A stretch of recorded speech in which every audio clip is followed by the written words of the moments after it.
The U.S. is hoping to deploy new ground-based intermediate-range missiles to Asia sooner rather than later, U.S. Defense Chief Mark Esper said of a move that could have huge ramifications for regional security.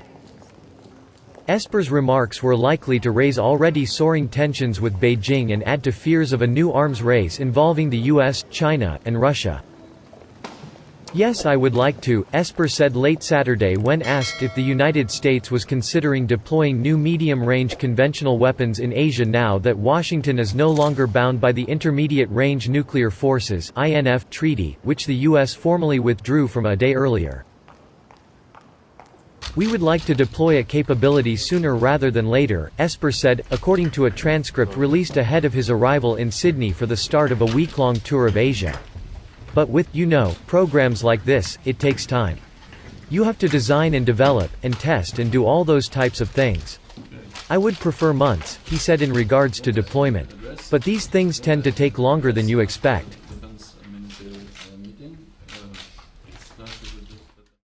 Esper did not say where the missiles would be based, but experts have said Asian allies such as Japan and Australia, as well as the U.S. territory of Guam, were among possible deployment sites.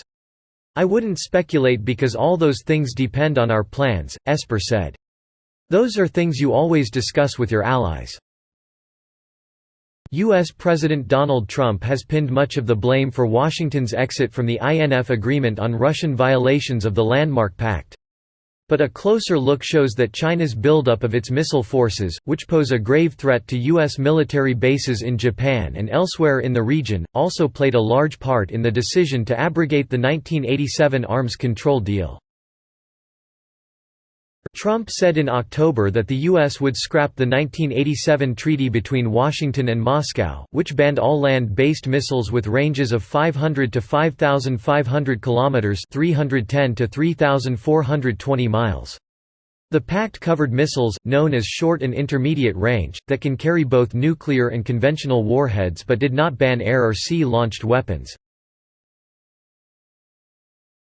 The bilateral pact, however, had left China unconstrained to amass a missile arsenal that puts U.S. and Japanese forces at risk, according to observers. But its unraveling had been on the cards for months amid worsening ties between Russia and the U.S.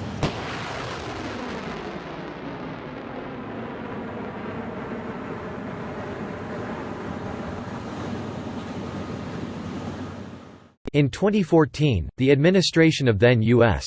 President Barack Obama blamed Moscow for testing a cruise missile in direct violation of the accord. U.S. Secretary of State Mike Pompeo said Friday in announcing the formal withdrawal, that the Russian missile system prohibited under the agreement was a direct threat to the United States and our allies.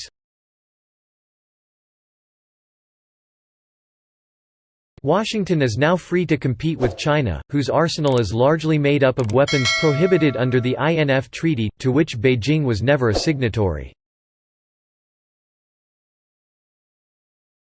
Esper said the U.S. plans should not come as a shock to China.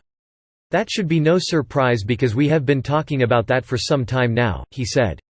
"And I want to say that 80% of their inventory is INF range systems.